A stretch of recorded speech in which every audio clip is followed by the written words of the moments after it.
ड्रायसीनिया रिफ्लेक्सा और ड्रायसीनिया कोर्डिलाइन, ये दोनों ही ड्रायसीनिया की फैमिली से हैं।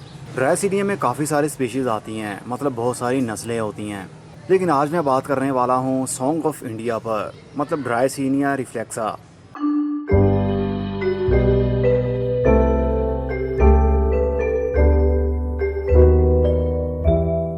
अस्सलाम वालेकुम मेरे दोस्तों, सजना और बेलियो। मैं हूँ इजहार अहमद और वेलकम करता हूँ आपको किचन गार्डनिंग चैनल पर। और उम्मीद भी रखता हूँ कि आप सब लोग खैरियत से होंगे, फिटफाट होंगे, अच्छे अच्छे से कामों में खूब अच्छे से बिजी होंगे।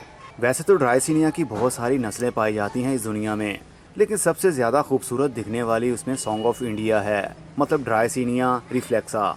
इसके वेरीगेटेड पत्ते, मतलब 2 रंग की शेड वाले पत्ते देखने पर काफ़ी खूबसूरत दिखते हैं।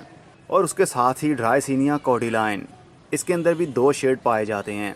ड्रायसीनिया कोर्डिलाइन की ग्रोथ का अंदाज़ थोड़ा सा मुख्तलिफ होता है सॉन्ग ऑफ इंडिया से, लेकिन इसके ग्रोथ करने का अंदाज़ बहुत ही बढ़िया लगता है, क्योंकि जैसे जैसे ये टॉल होता जाएगा वैसे वैसे जगह जगह से शूट्स निकलेंगी और ब्रांचेस बनती जाएंगी, और जो नए पत्ते लगते हैं ऐसे दिखता है जिस तरह फूल खिल रहे हों।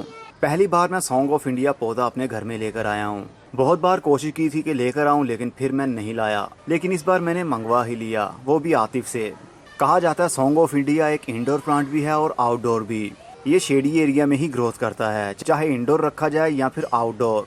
धूप इसको बिल्कुल भी अच्छी नहीं लगेगी, मतलब गर्मी की धूप। सर्दी की धूप में ये सर्वाइव कर लेता है, लेकिन गर्मी की धूप इसको बर्दाश्त नहीं होती।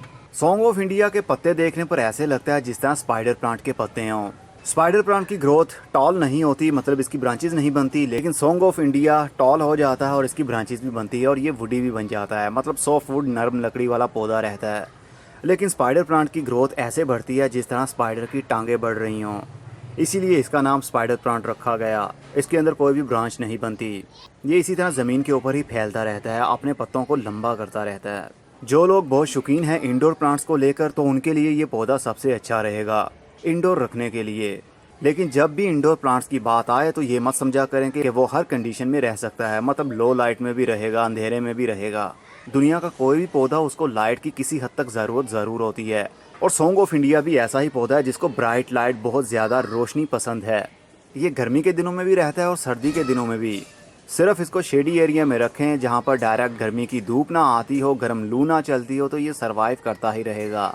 अगर गर्मी की धूप में इसको रखेंगे, मतलब आउटडोर रखेंगे, तो इसके पत्तों के एजेस एरिया ब्राउन होना शुरू हो जाएंगे, जलना शुरू हो जाएंगे गर्मी की हीट की वजह से। और अगर कंप्लीट इंडोर रखते हैं जहाँ पर लाइट कम मिलती होगी, जिस तरह हमारे नॉर्मल ट्यूबलाइट जलती है, नॉर्मल 24 घंटे में हम 12 या 13 या 14 मैक्सिमम घंटे यूज़ करते हैं लाइट को, तो ये लाइट इसके लिए कम पड़ जाती है। क्योंकि जब भी ब्राइट लाइट की बात की जाए, मतलब बहुत ज़्यादा रोशनी की बात की जाए, तो 18 से 20 घंटे की लाइट इसको चाहिए होती है। चाहे कोई सा भी वो पौधा हो, उसकी अच्छी ग्रोथ के लिए ब्राइट लाइट ज़रूर चाहिए। अगर इतनी लाइट हम नहीं देंगे तब भी इनके एजिस एरिया इसी तरह ब्राउन होना शुरू हो जाएंगे, जिस तरह गर्मी की धूप की वजह से। तो जैसे ही इंडोर पौधा आपका ऐसे लगे कि जिस तरह उसके पत्तों के ऊपर बर्निंग आ रही है, तो फ़ौरन उसको आउटडोर शेडी एरिया में रखें कुछ दिनों के लिए, ताकि उसकी रोशनी की रिक्वायरमेंट पूरी हो सके, और उसके बाद दोबारा से उसको इंडोर रख सकते हैं। सॉन्ग ऑफ इंडिया कटिंग से भी बहुत आसानी से ग्रो हो जाता है। किसी भी मौसम में इसकी कटिंग लगाई जा सकती है, क्योंकि ये शेडी एरिया का प्लांट है, और शेडी एरिया में किसी भी मौसम में आप कटिंग लगाएंगे तो ये ग्रोथ करेगा। कोई सी भी आप इसकी ब्रांच ले सकते हैं, चाहे 3 इंच की हो या 4 इंच की हो या 8 इंच की हो, ये आसानी से ग्रोथ कर लेती है। लेकिन सबसे ज़बरदस्त कटिंग का रिज़ल्ट मिलता है 6 इंच का या 4 इंच का, क्योंकि ये टिम्बर नहीं बनती। अगर 8 इंच की इसकी कटिंग लगाते हैं तो आहिस्ता आहिस्ता ये बेंड लेना शुरू हो जाती है, इसलिए 4 इंच की या मैक्सिमम 6 इंच की कटिंग लें। 3 इंच मिट्टी के अंदर दबा दें और 3 इंच मिट्टी से बाहर। जो एरिया मिट्टी के अंदर जाएगा उसके साथ कोई भी पत्ता ना छोड़ें, उसको बिल्कुल नीट एंड क्लीन कर लें, जिस तरह ये वाला एरिया है। इसको किसी भी मिट्टी के अंदर लगाया जा सकता है, लेकिन इसको ज़्यादा पानी की ज़रूरत भी नहीं है। मॉइस्चर इसको चाहिए, लेकिन बिल्कुल ड्राई मिट्टी नहीं होनी चाहिए और ना ही बहुत ज़्यादा गीली होनी चाहिए, नहीं तो इसकी रूट्स गल जाती हैं। अगर इसको चाहें तो ओनली बालू मिट्टी के अंदर भी ग्रो किया जा सकता है, जिसके अंदर कोई भी खाद मिक्स ना हो। और अगर चाहें तो 3 हिस्से मिट्टी और 1 हिस्सा गाय का गोबर मिक्स करके भी इसको ग्रो किया जा सकता है। सॉन्ग ऑफ इंडिया रेतली मिट्टी के अंदर, मतलब सैंडी सॉइल के अंदर भी खूब अच्छे से ग्रोथ करता है, क्योंकि उसके अंदर ड्रेनेज सिस्टम काफ़ी अच्छा बन जाता है। अगर तो आप पानी के ऊपर कंट्रोल कर सकते हैं, जैसा कि आजकल रेनी सीज़न चल रहा है तो हम कंट्रोल नहीं कर पाते, हर गमले के अंदर पानी भर ही जाता है जब भी बारिश हो। और इस बार काफ़ी ज़्यादा बारिशें हो रही हैं, जिसकी वजह से बहुत सारे पौधे भी मर रहे हैं। इसलिए सैंडी सॉइल यूज़ कीजिए, 50% रेत और 50% मिट्टी। इसके अंदर कभी भी कोकोपीट यूज़ मत करें अगर तो ओवर वाटरिंग का डर हो, क्योंकि इसके अंदर अगर 20% भी कोकोपीट यूज़ करते हैं तो जब भी बारिश होगी तो कोकोपीट पानी को काफ़ी दिनों तक अपने अंदर होल्ड कर लेती है। और बरसात के दिनों में हमें होल्डिंग तो चाहिए ही नहीं पानी की, नहीं तो प्लांट्स की रूट्स गलना शुरू हो जाएंगी। अगर आपने इसको ऐसे एरिया में रखा हुआ है जहाँ पर पानी नहीं पड़ता, जब भी आप पानी देंगे आप ही देंगे, तो कोई भी सॉइल आप यूज़ कर सकते हैं इसके लिए।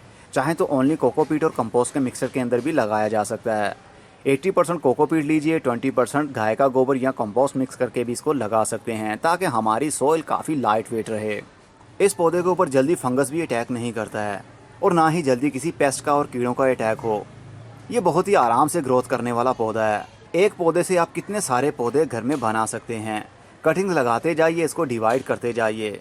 इसको एयर लेयर या पॉट लेयरिंग करने की भी ज़रूरत नहीं पड़ती, सिर्फ कटिंग काटिए, मिट्टी के अंदर लगाइए और कुछ ही दिनों में उसकी शूटिंग शुरू हो जाती है, रूटिंग भी।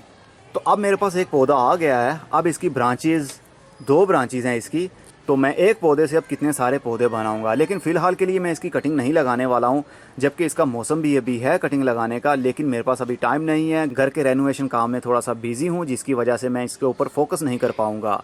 और रेनी सीज़न भी है और टेरेस के ऊपर बारिश जब हो गई तो प्रॉब्लम हो सकती है, इसलिए फ़िलहाल इसको इसी के हाल पर छोड़ देता हूँ, इसी मिट्टी के अंदर। अगर आप कहेंगे तो इसकी कटिंग के ऊपर भी मैं वीडियो बनाऊंगा कि इसकी कटिंग किस तरह हम लगा सकते हैं। सभी पौधों की कटिंग्स लगाने का करीब करीब सेम ही मेथड होता है, एक ही तरीके से उनकी कटिंग्स लगाई जाती हैं। अगर आप चाहेंगे तो मैं आपके लिए वीडियो बना दूंगा। ये वीडियो आप लोगों की रिक्वेस्ट के ऊपर बन रही है। बहुत बार आप लोगों ने कहा कि सॉन्ग ऑफ इंडिया के ऊपर भी वीडियो बनाई जाए, तो इस बार मैंने बना ही दी। इसके लिए कोई भी पॉट साइज़ डिपेंड नहीं करता, चाहे छोटे गमले के अंदर लगाएं या फिर बड़े गमले के अंदर, लेकिन 10 इंच का या 8 इंच का गमला काफ़ी अच्छा रहता है इसके लिए। जब ये बहुत ज़्यादा टॉल हो जाती है, लंबी ब्रांचेस बन जाती हैं, तो ऊपर से इसकी कटाई करनी पड़ती है ताकि हमारा प्लांट बुशी बना रहे। अगर हम ऊपर से नहीं काटेंगे तो वही एक टहनी लंबी होती जाएगी और काफ़ी डी शेप हो जाएगी और ऊपर जाकर ये एक साइड पर झुकने लगेगी, जो देखने पर काफ़ी अजीब लगेगी। हम चाहते हैं पौधा भी ड्वार्फ रहे, मतलब छोटे कद का रहे और काफ़ी सारे इसके पत्ते और ब्रांचेस भी रहें, इसलिए हमें ज़्यादा इसको टॉल नहीं होने देना। जैसे ही 1 फुट से ऊपर जाने लगे तो ऊपर से काट दें और जो कटिंग बचे उसको एज आ कलम ग्रो कर सकते हैं आप। इस तरह आपके पास पौधे भी काफ़ी डिवाइड होते रहेंगे और आपका मदर प्लांट जो है वो भी काफ़ी बुशी रहेगा और काफ़ी साइड ब्रांचेस उसकी निकलती रहेंगी, जो देखने पर काफ़ी प्यारी लगेंगी। इसकी ग्रोथ का कोई ख़ास सीज़न नहीं होता, लेकिन गर्मी के दिनों में और बरसात के दिनों में काफ़ी अच्छे से इसकी ग्रोथ बढ़ती रहती है। बहुत ज़्यादा ठंड होने की वजह से इसकी ग्रोथ थोड़ी सी थम जाती है, लेकिन रुकती नहीं है। और बहुत ज़्यादा ठंड के दिनों में इसको कोहरे से बचाना पड़ता है, मतलब धुंध से और ओस से बचाना पड़ेगा। इसको शेडी एरिया ही परमानेंट दिया जाए तो काफ़ी अच्छी ग्रोथ चलती रहती है, कई सालों तक आपके पास ये पौधे रहेंगे।